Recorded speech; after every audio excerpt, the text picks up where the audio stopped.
राजस्थान की पावन धरती, जहां रेत की हर कण में इतिहास की गूंज सुनाई देती है, उसी भूमि पर स्थित है एक ऐसा मंदिर जो ना केवल आस्था का केंद्र है, बल्कि रहस्यों और चमत्कारों का भंडार भी है। सीकर जिले में स्थित खाटू श्याम मंदिर। आपने खाटू श्याम के नाम के बारे में अवश्य सुना होगा। उन्हें हारे का सहारा कहा जाता है और तीन बाणधारी के रूप में पूजा जाता है। पर क्या आप जानते हैं कि ये मंदिर, जो प्रतिवर्ष लाखों श्रद्धालुओं को अपनी ओर आकर्षित करता है, केवल भक्ति का स्थल नहीं, बल्कि एक रहस्यमय कहानी का जीवंत प्रमाण भी है। ये वही स्थान है जहां एक राक्षस जाति का प्राणी भगवान की उपाधि तक पहुंच गया। एक ऐसी कथा जो आपके रोंगटे खड़े कर देगी।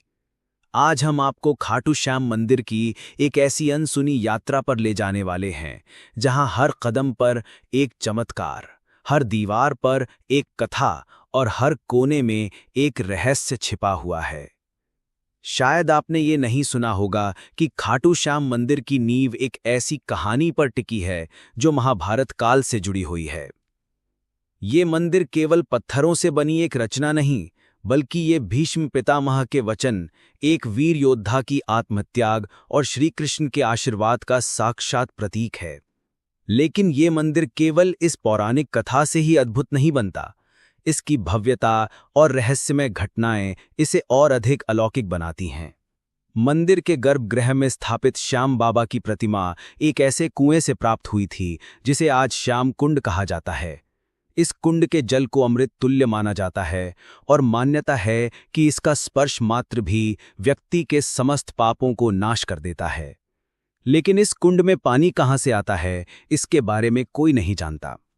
मंदिर में एक और अद्भुत परंपरा निभाई जाती है। यहां पर एक खास तरह का निशान चढ़ाया जाता है। ये कोई साधारण प्रतीक नहीं, बल्कि श्रद्धा, नियम और संयम का प्रतीक है। कहा जाता है कि जो भी भक्त ये निशान पूरे नियम और भक्ति भाव से चढ़ाता है, उसकी हर मनोकामना पूर्ण होती है। यहाँ तक कि कई भक्तों के अनुभव इस बात की गवाही देते हैं कि जिन इच्छाओं को उन्होंने वर्षों तक मन में संजोया, वे खाटू श्याम के दरबार में निशान चढ़ाने के बाद पूर्ण हुई। परंतु सवाल ये उठता है कि ये मात्र विश्वास है या इसके पीछे भी कोई अज्ञात शक्ति है। खाटू श्याम मंदिर का सबसे चौंकाने वाला रहस्य एक शिवलिंग से जुड़ा है, जो मंदिर से कुछ दूरी पर स्थित है। कहा जाता है कि जब मुगल शासक औरंगजेब ने इस शिवलिंग को नष्ट करने का प्रयास किया, तब कुछ ऐसा घटित हुआ जिसने उसकी आत्मा तक को झकझोर दिया। इतना ही नहीं, खाटू श्याम के दर्शन के दौरान एक अद्भुत दृश्य देखने को मिलता है। बाबा के दरबार में हजारों की संख्या में आने वाले श्रद्धालु अक्सर कहते हैं कि उन्होंने वहां कुछ ऐसा महसूस किया जिसे शब्दों में बयान नहीं किया जा सकता। कोई कहता है कि बाबा ने उसे स्वप्न में दर्शन दिए, तो कोई बताता है कि उसने वहां अपने जीवन की सबसे कठिन समस्या का हल पाया। और इन सब अनुभवों में एक बात समान है, एक रहस्यमयी शक्ति जो खाटू श्याम मंदिर को केवल एक तीर्थ स्थल नहीं, बल्कि एक अलौकिक अनुभव बना देती है। इस मंदिर की शक्तियों की गूंज केवल भारत में ही नहीं, विदेशों तक फैली है। अमेरिका, इंग्लैंड और ऑस्ट्रेलिया जैसे देशों में बसे भक्त भी प्रतिवर्ष खाटू श्याम जी की निशान यात्रा में भाग लेने भारत आते हैं। ये भक्ति की वो डोर है जो ना जाति देखती है, ना धर्म, ना देश। यहां सिर्फ एक चीज की आवश्यकता है, श्रद्धा।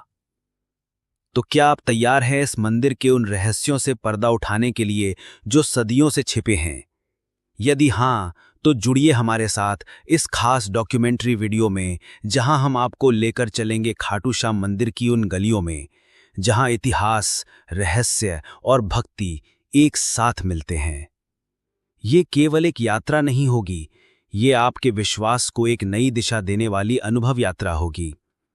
क्योंकि ये केवल एक मंदिर नहीं, एक चमत्कार है, खाटू श्याम का चमत्कार। चलिए अब बिना किसी देरी के आज की इस रहस्यमयी और दिलचस्प डॉक्यूमेंट्री को शुरू करते हैं। दोस्तों, खाटू श्याम जी को भगवान श्री कृष्ण के कलयुगी अवतार के रूप में जाना जाता है। राजस्थान के सीकर जिले में स्थित श्याम बाबा के भव्य मंदिर में दर्शन के लिए हर दिन लाखों भक्त पहुंचते हैं। मान्यता है कि श्याम बाबा सभी की मनोकामनाएं पूरी करते हैं और फर्श से अर्श तक पहुंचा सकते हैं। बाबा खाटू श्याम का संबंध महाभारत काल से माना जाता है। ये पांडुपुत्र भीम के पौत्र थे। पौराणिक कथा के अनुसार खाटू श्याम की अपार शक्ति और क्षमता से प्रभावित होकर श्री कृष्ण ने इन्हें कलयुग में अपने नाम से पूजे जाने का वरदान दिया था। लेकिन ये वरदान किस स्थिति में दिया गया है, इसके बारे में शायद ही आप जानते होंगे। हारे का सहारा खाटू श्याम हमारा, ये तो आपने अक्सर ही सुना होगा, लेकिन हारे का सहारा बनने के पीछे की कहानी से शायद ही आप परिचित होंगे। इन सभी सवालों के जवाब मिलेंगे आपको महाभारत की उस कथा में जो आपने नहीं सुनी होगी। तो आइए जानते हैं खाटू श्याम जी की इस पवित्र कथा के बारे में। दोस्तों, इस कथा की शुरुआत होती है एक भयानक षड्यंत्र से जो दुर्योधन ने पांचों पांडवों को मारने के लिए रचा था। जैसा कि आप सभी जानते हैं कि महाभारत में कौरवों और पांडवों का युद्ध दर्शाया गया है। दुर्योधन हमेशा से ही पांडवों को पसंद नहीं करता था, जिसकी वजह से उसके अंदर पांडवों के प्रति इतनी ज्यादा घृणा थी कि वह उन्हें किसी भी कीमत पर मारना ही चाहता था। जब भीष्म पितामह ने धृतराष्ट्र से युधिष्ठिर का राज्याभिषेक कर देने के लिए कहा, तब दुर्योधन ने पिता धृतराष्ट्र से कहा, पिताजी, यदि एक बार युधिष्ठिर को राज सिंहासन प्राप्त हो गया तो ये राज्य सदा के लिए पांडवों के वंश का हो जाएगा और हम कौरवों को उनका सेवक बनकर रहना पड़ेगा। इस पर धृतराष्ट्र बोले, वत्स दुर्योधन, युधिष्ठिर हमारे कुल की संतानों में सबसे बड़ा है, इसलिए इस राज्य पर उसी का अधिकार है। फिर भी भीष्म तथा प्रजाजन भी उसी को राजा बनाना चाहते हैं। हम इस विषय में कुछ भी नहीं कर सकते। तुम पांडवों के रुकने का प्रबंध करो। धृतराष्ट्र के वचनों को सुनकर दुर्योधन ने कहा, ठीक है पिताजी, मैंने इसका प्रबंध कर लिया है, बस आप किसी तरह पांडवों को वाराणावत भेज दें। दुर्योधन ने वाराणावत में पांडवों के निवास के लिए पुरोचन नामक शिल्पी से एक भवन का निर्माण करवाया था, जो कि लाख, चर्बी, सूखी घास, मूज जैसे अत्यंत ज्वलनशील पदार्थों से बना था। दुर्योधन ने पांडवों को उस भवन में जला डालने का षड्यंत्र रचा था। धृतराष्ट्र के कहने पर युधिष्ठिर अपनी माता तथा भाइयों के साथ वाराणावत जाने के लिए निकल पड़े। दुर्योधन के षड्यंत्र के बारे में जब विदुर को पता चला तो वे तुरंत ही वाराणावत जाते हुए पांडवों से मार्ग में मिले और उन्होंने दुर्योधन के षड्यंत्र के बारे में बताया। फिर उन्होंने कहा कि तुम लोग भवन के अंदर से वन तक पहुंचने के लिए एक सुरंग अवश्य बनवा लेना, जिससे कि आग लगने पर तुम लोग अपनी रक्षा कर सको। मैं सुरंग बनाने वाला कारीगर चुपके से तुम लोगों के पास भेज रहा हूं। जिस दिन पुरोचन ने आग प्रज्वलित करने की योजना बनाई थी, उसी दिन पांडवों ने गांव के ब्राह्मणों और गरीबों को भोजन के लिए आमंत्रित किया। रात में पुरोचन के सोने पर भीम ने उसके कमरे में आग लगाई। धीरे धीरे आग चारों ओर लग गई। लाक्षागृह में पुरोचन तथा अपने बेटों के साथ भीलनी जलकर मर गई। लाक्षागृह के भस्म होने का समाचार जब हस्तिनापुर पहुंचा तो पांडवों को मरा समझकर वहां की प्रजा अत्यंत दुखी हुई। दुर्योधन और धृतराष्ट्र सहित सभी कौरवों ने भी शोक मनाने का दिखावा किया और अंत में उन्होंने पुरोचन, भीलनी और उसके बेटों को पांडवों का शव समझकर अंत्येष्टि करवा दी। लाक्षागृह की सुरंग से निकलकर पांडव जिन हिंडनी नदी किनारे पहुंच गए थे, जहां पर विदुर द्वारा भेजी गई एक नौका में सवार होकर वे नदी के उस पार पहुंच गए। नदी पार पहुंचने के बाद वो सभी एक जंगल में पहुंचे। वहीं पर हिड्डिम नाम का राक्षस अपनी बहन हिडिंबा के साथ रहता था। हिड्डिम हिडिंबा पर अपना जोर चलाता था और उससे मानवों का मांस लाने के लिए कहता था। मजबूरी में हिडिंबा को भी ऐसा करना ही पड़ता था। रात के समय जब सभी पांडव सो रहे थे तो उनमें से भीम सभी का पहरा दे रहे थे। जब हिडिंबा अपने भाई हिड्डिम के आदेश पर पांडवों को मारने के लिए गई, तभी उसकी नजर भीम पर गई और वो भीम को देखकर मोहित हो गई और उनसे प्रेम करने लगी। भीम को मोहित करने के लिए हिडिंबा ने सुंदर अप्सरा का रूप धारण किया और भीम के पास गई। लेकिन इसी बीच हिडिंबा का भाई हिड्डिम वहां आ गया, जो पांडवों को मारकर उनका मांस खाना चाहता था। उसने भीम पर हमला कर दिया, जिससे भीम और हिड्डिम के बीच युद्ध छिड़ गया। इस युद्ध में भीमसेन की विजय हुई और हिड्डिम मारा गया। इसके बाद हिडिंबा अपने असली रूप में आई और उसने भीम के सामने विवाह का प्रस्ताव रखा। लेकिन भीम ने यह कहकर विवाह से इनकार कर दिया कि तुम राक्षस कुल की हो। इसके बाद हिडिंबा माता कुंती के पास गई, उनसे भीम और अपने विवाह की बात कहने लगी। तब कुंती विवाह के लिए तो मान गई, लेकिन उन्होंने हिडिंबा के सामने एक शर्त भी रख दी। शर्त के अनुसार भीम हिडिंबा के साथ केवल तब तक ही रहेगा जब तक कि उन्हें संतान की प्राप्ति नहीं हो जाती। हिडिंबा भीम के साथ विवाह करना चाहती थीं, इसलिए वो इस शर्त को मान गई। इसके बाद दोनों का गंधर्व विवाह हुआ और वो जंगल में साथ रहने लगे।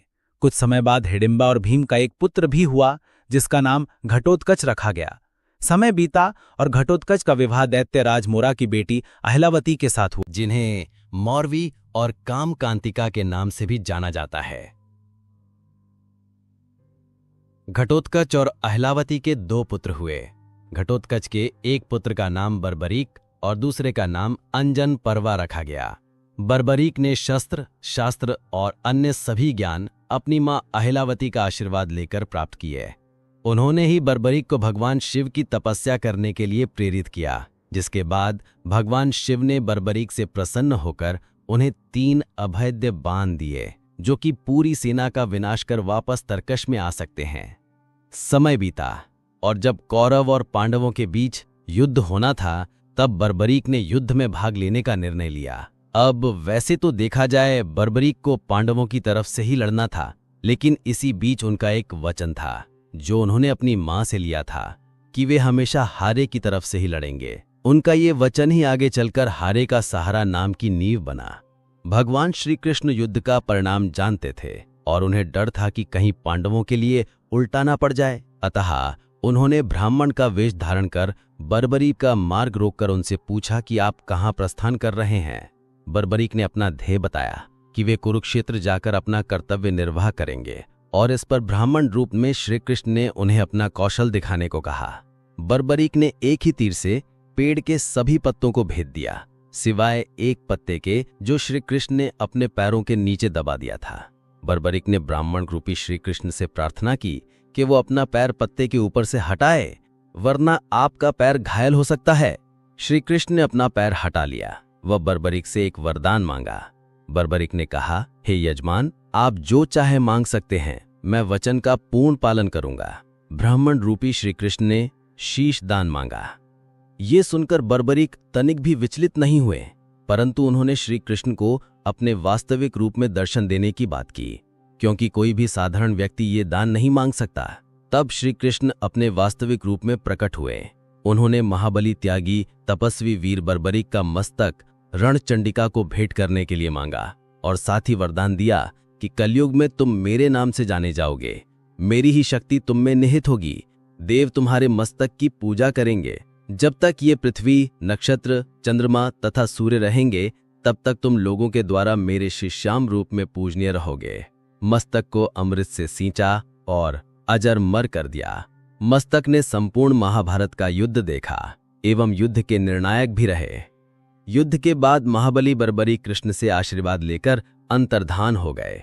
तो दोस्तों, ये था बर्बरीक से 3 बाणधारी, हारे का सहारा और खाटू श्याम तक का बनने का सफर। लेकिन ये सफर अभी अपने सही अंजाम पर नहीं पहुंचा था, क्योंकि जो आज हम खाटू श्याम मंदिर देखते हैं, उसके बनने की कहानी उतनी सरल नहीं है। खाटू श्याम मंदिर के निर्माण का इतिहास भी कम उलट पलट से जुड़ा नहीं रहा है। आइए अब जानते हैं खाटू श्याम मंदिर के निर्माण का संपूर्ण इतिहास। वीडियो में आगे बढ़ने से पहले आपसे एक निवेदन है कि यदि अभी तक आपको ये वीडियो पसंद आ रहा है तो इसे एक लाइक और कमेंट में जय श्री खाटू श्याम जरूर से लिखें। हमारे चैनल को सब्सक्राइब भी जरूर करें ताकि आपको इसी तरह से मंदिर की अच्छी जानकारी मिल सके। अब चलिए अपनी इस वीडियो की ओर आगे बढ़ते हैं। कहते हैं कि जब समय चुप होता है तब इतिहास बोलता है, और ऐसा ही एक इतिहास आज भी राजस्थान की धरती पर गहराई से दफन है, खाटू श्याम का इतिहास। ये कहानी है उस चमत्कारी स्थान की जहां कलयुग के वर्षों बीत जाने के बाद भी भगवान की उपस्थिति ने खुद को उजागर किया, न केवल एक घटना के रूप में बल्कि एक संकेत के तौर पर।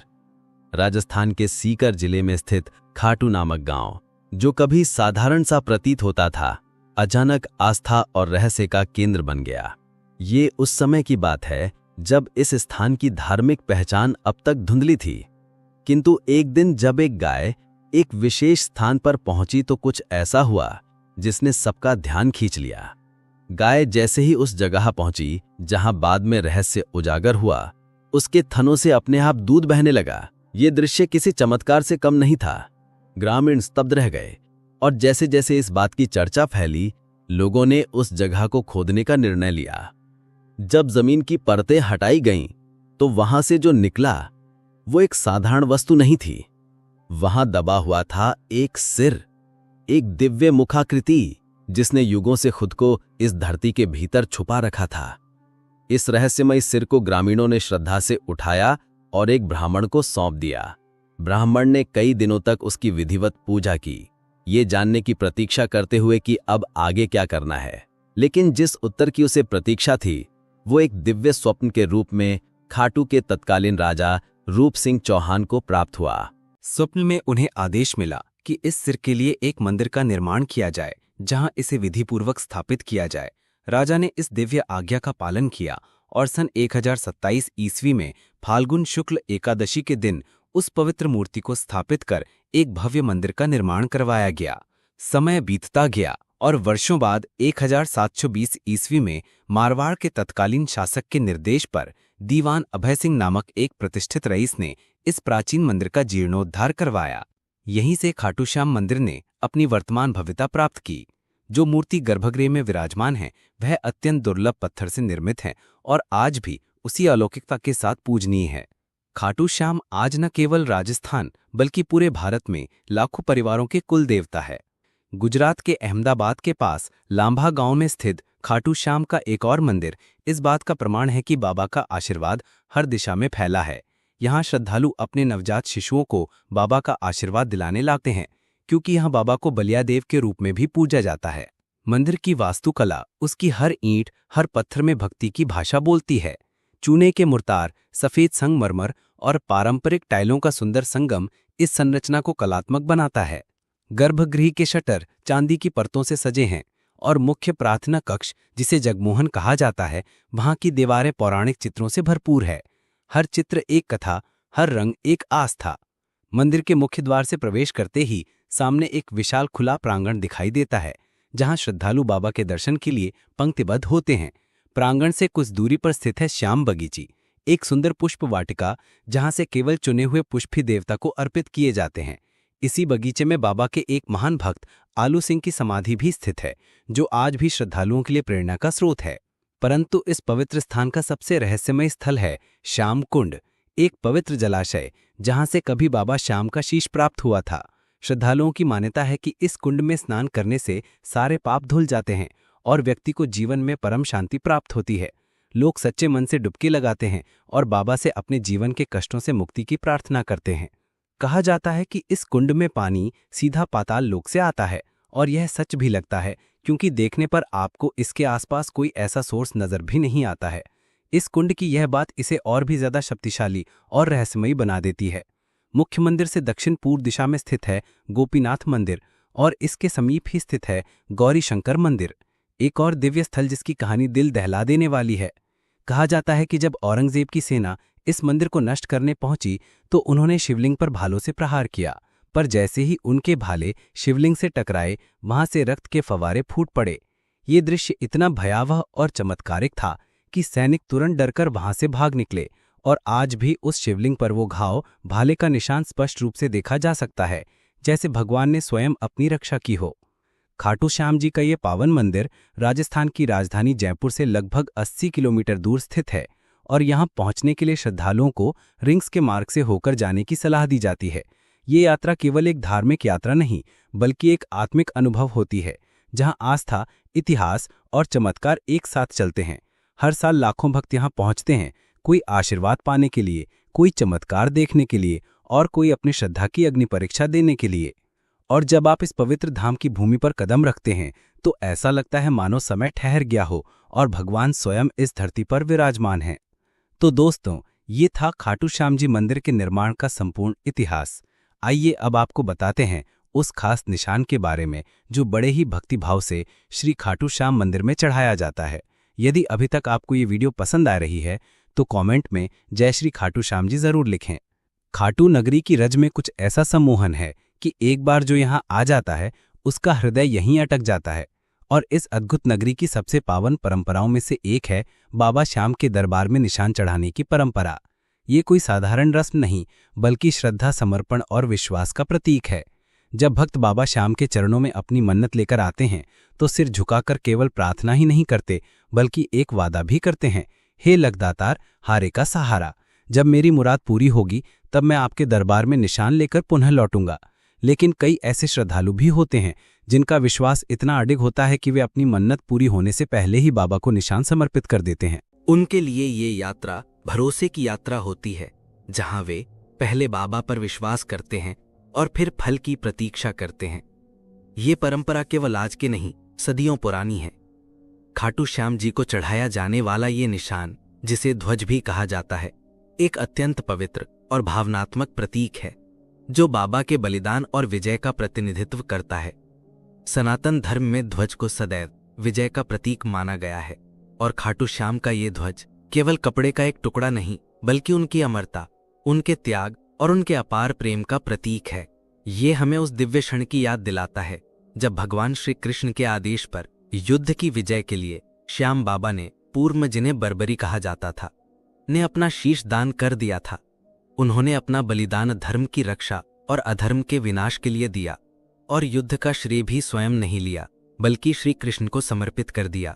इसलिए जब भक्त खाटू श्याम को ध्वज अर्पित करते हैं, तो यह केवल मन्नत की पूर्ति का आभार नहीं होता, बल्कि उस दिव्य बलिदान की स्मृति भी होती है। निशान के रंग केसरिया, नारंगी और लाल त्याग, शक्ति और भक्ति का प्रतिनिधित्व करते हैं।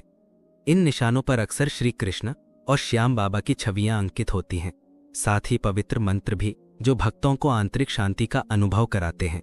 कई निशानों पर मोर पंख और नारियल भी सजाए जाते हैं, जो पवित्रता और सौभाग्य का प्रतीक माने जाते हैं। ऐसा माना जाता है कि सच्चे मन से चढ़ाया गया निशान बाबा को अर्पित की गई एक आत्मा की पुकार होती है, जिसे वे कभी अनसुना नहीं करते। कहते हैं कि इस निशान के साथ जब भक्त खाटू श्याम की नगरी में प्रवेश करते हैं, तो हर कष्ट दूर हो जाता है, हर दुआ स्वीकार हो जाती है, और जीवन में सब ओर मंगल ही मंगल छा जाता है। इस ध्वज को चढ़ाने से पहले विशेष पूजा अर्चना की जाती है। भक्त कई दिनों तक उपवास रखते हैं, नियमों का पालन करते हैं, और फिर उस निशान को अपने हाथों में लेकर पद यात्रा प्रारंभ करते हैं। इस यात्रा को निशान यात्रा कहा जाता है, और ये एक भक्ति की पराकाष्ठा होती है। जब भक्त नंगे पांव हाथों में ध्वज लिए रिंग से खाटू धाम तक की 18 किलोमीटर लंबी यात्रा करते हैं, तो हर कदम उनके श्रद्धा के ताप से तपता है। रास्ते में भजन, कीर्तन और श्याम नाम की जय के जयकारे गूंजते हैं, जो वातावरण को अलौकिक बना देते हैं। वर्तमान समय में भक्त न केवल कपड़े के, बल्कि सोने और चांदी से बने निशान भी बाबा को अर्पित करते हैं। लेकिन सच्ची भक्ति का मूल्य धातु में नहीं, भाव में होता है। चाहे वह ध्वज साधारण हो या बहुमूल्य, अगर उसमें श्रद्धा है तो बाबा उसे सहज ही स्वीकार करते हैं। निशान यात्रा विशेष रूप से फाल्गुन मास में आयोजित होने वाले लाखों भक्तों के भीड़ वाले लक्की मेले में चरम पर होती है। इस समय खाटू नगरी भक्तों से खचाखच भरी होती है। हर दिशा से आते हुए निशान, हर स्वर में गूंजता हुआ श्याम नाम, और हर हृदय में एक ही विश्वास, बाबा सबकी सुनते हैं, बाबा सबका सहारा है। ये परंपरा केवल एक धार्मिक रस्म नहीं, बल्कि श्रद्धा की जीवित परिभाषा है। निशान चढ़ाने वाले हर भक्त की आंखों में आभार होता है, और उनके कदमों में समर्पण।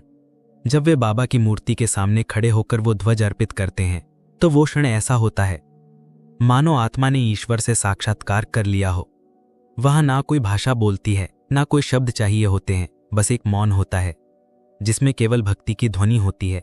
इसलिए जब अगली बार आप खाटू श्याम जी के दर्शन के लिए जाएं, और मन में कोई मन्नत हो या केवल आभार प्रकट करना हो, तो एक निशान लेकर जाएं।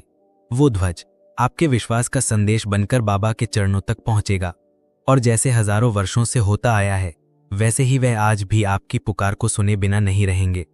तो दोस्तों, ये था खाटू श्याम मंदिर का संपूर्ण इतिहास और रहस्य। क्या आप कभी खाटू श्याम मंदिर गए हैं? यदि हाँ, तो कितनी बार? और यदि नहीं गए हैं, तो क्या आप जाना चाहेंगे? हमें कमेंट करके जरूर से बताएं। यदि आपको आज की ये डॉक्यूमेंट्री पसंद आई हो, तो कमेंट में जय श्री खाटू श्याम जी की गूंज होनी चाहिए। हम मिलेंगे जल्द ही एक और नई रहस्यमयी और दिलचस्प डॉक्यूमेंट्री के साथ। धन्यवाद।